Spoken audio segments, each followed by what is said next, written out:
So I had an idea regarding haunting Adeline. I apologize, I just got back from the gym, but the idea was that I was talking to people about what I thought haunting Adeline was when I first heard about it, right? And I was like, oh, okay, cool. It'll be like a creepy little ghost, whatever the heck, because haunting, right? And so obviously we know what it's about, but I had shared what I thought it was about, and people were like, no, no, actually, like workshop that and like actually try and write it. So I was like, oh, I was joking. This is what I was thinking, or what I thought it was. I'm thinking it's this woman named Adeline who goes into a house. She like buys a house or whatever, and it's haunted. And so she's trying to figure out what's going on. She meets the ghost of the guy who was murdered in the house. So he is haunting her. That's the thing. So she is like trying to figure out how to communicate with him. He's a ghost. And as time goes on, she tries to figure out who killed, because he doesn't know. He knows that he's obviously dead, but he doesn't know who killed him. So she helps him, as she's still alive, figure out who killed him.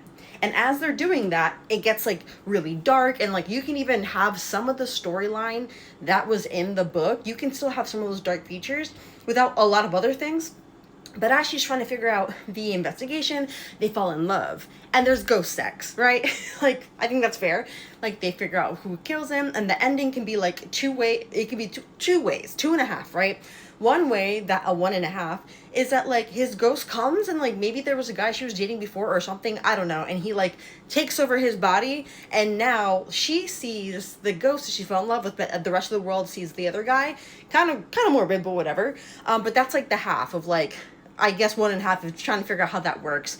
Maybe it's just one ending. The other one would be she falls in love with him, but alas, they figure it out. He goes over, and because of that experience, because of whatever she talked about him or whatever he was involved in, let's say she's like, you know what, I want to do good for people. Like, this man died because he was doing good for these kids or whatever. So she decides, you know what, I'm going to do what I can now that I know that this is going on to be a better person and help these people. And that could be one of the endings. And someone was like, no, actually that's like better than the book, and like you should workshop that.